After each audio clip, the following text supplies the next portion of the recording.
Assalamualaikum warahmatullahi wabarakatuh. Selamat pagi anak-anak, apa kabar kalian semua? Ibu harap kalian selalu dalam keadaan sehat walafiat dan tetap semangat. Sebelum kita mulai belajar hari ini, mari kita berdoa, memohon kepada Allah, semoga kita selalu dalam keadaan sehat, tetap semangat, dan ilmu yang kita peroleh hari ini dapat bermanfaat. Berdoa dimulai.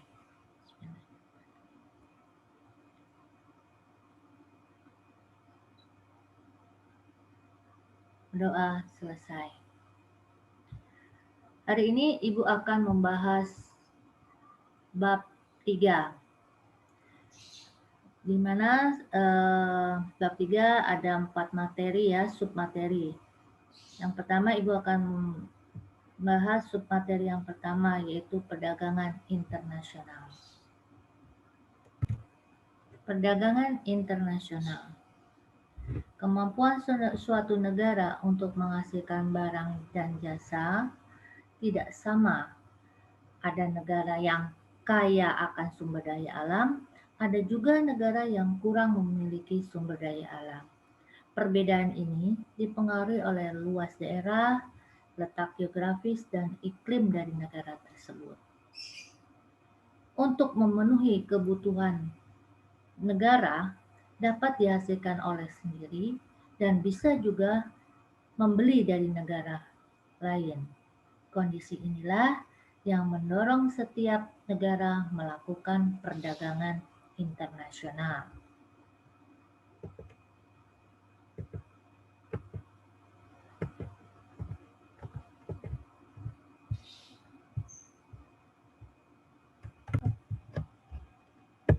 Baik, sebelumnya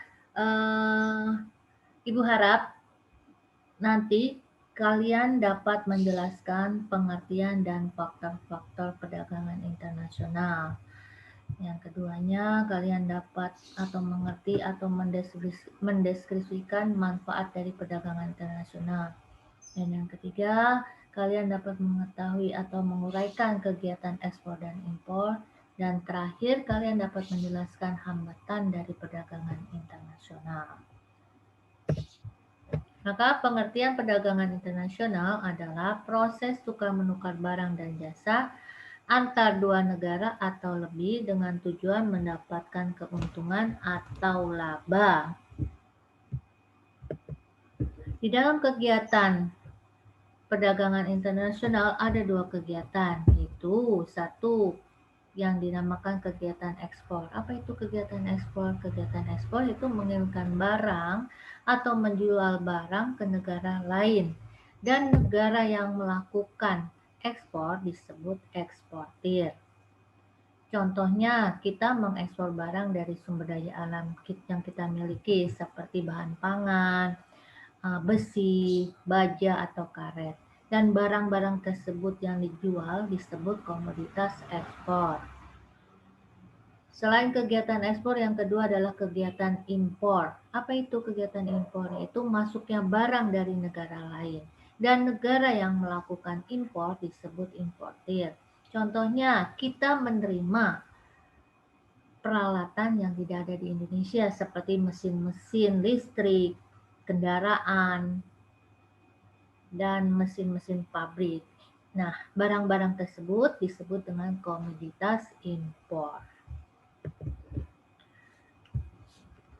Dan faktor-faktor yang mendorong terjadinya perdagangan, yang satu, perbedaan sumber daya alam yang dimiliki oleh setiap negara mengakibatkan perbedaan hasil produksi dari negara tersebut.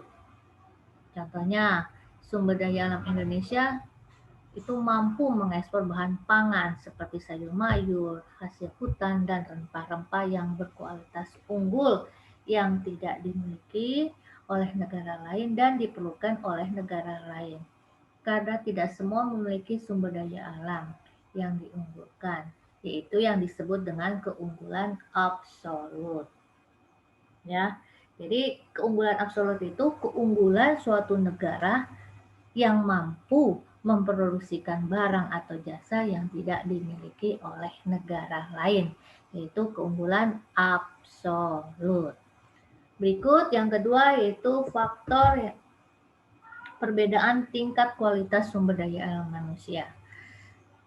Tingkat kualitas sumber daya manusia diperlukan untuk menghasilkan barang atau jasa yang berkualitas atau mutu yang lebih baik.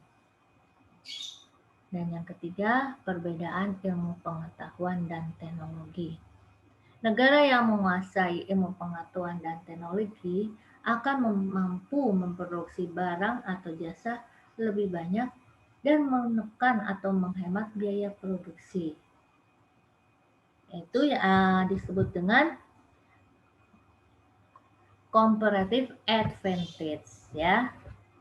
Comparative advantage itu negara yang mampu menekan biaya produksi karena ilmu pengetahuan dan teknologinya. Lanjut, yang keempat yaitu perbedaan budaya suatu bangsa. Perbedaan budaya suatu bangsa itu dapat mempengaruhi barang yang dihasilkan suatu negara.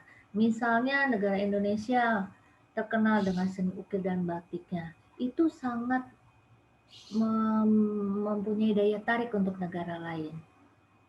Cina dengan keramiknya itu pun akan mempunyai daya tarik ke negara lain.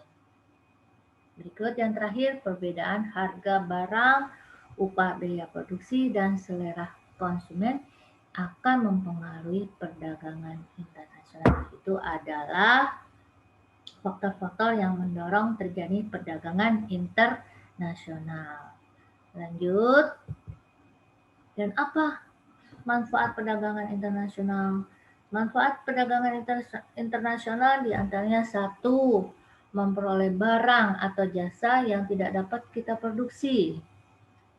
Atau suatu negara tidak dapat memproduksikan barang dan jasanya sendiri. Jadi sehingga dia melakukan perdagangan atau membeli barang tersebut ke negara lain.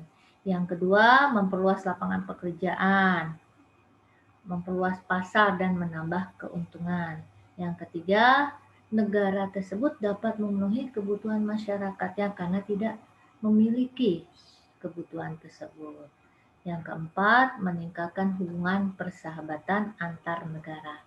Dan yang terakhir, tentunya akan meningkatkan devisa negara atau pertumbuhan ekonomi negara. Berikut, dari hambatan tentunya pasti ada, dari manfaat tentunya pasti ada hambatan perdagangan internasional. Di antaranya satu, kebijakan proteksionisme atau proteksi, yaitu kebijakan negara dalam melindungi produk dalam negeri. Kenapa harus dilindungi? Karena kalau tidak dilindungi, barang produk dalam negeri akan bangkrut, ya. Jadi negara melindungi produk dalam negeri. Jadi tugasnya dari produk dalam negeri akan lebih meningkatkan lagi mutunya dan kualitasnya. Yang kedua, hambatannya adalah kuota. Suatu negara itu akan membatasi jumlah ekspor dan impor barang di suatu negara tersebut. Jadi tidak semena-mena, ada dibatasi kuotanya, jumlahnya. Ya, berkaitan dengan produk dalam negeri. Kalau banyak barang ekspor, tentunya produk dalam negeri kita tidak akan laku dan akan gulung tikar deh pengusaha-pengusaha dalam negeri kita. Yang ketiga, tarif pajak. Hambatannya adalah tarif pajak, yaitu pungutan atau biaya atau tarif yang dibebankan oleh semua barang yang masuk dan keluar dari suatu negara, ya. Dan keempat itu politik dumping. Politik dumping itu kebijakan menjual barang ke luar negeri itu lebih murah daripada di dalam negerinya. Misalnya, negara Cina itu banyak menghasilkan atau memproduksi barang elektronik yang itu seperti handphone Cina.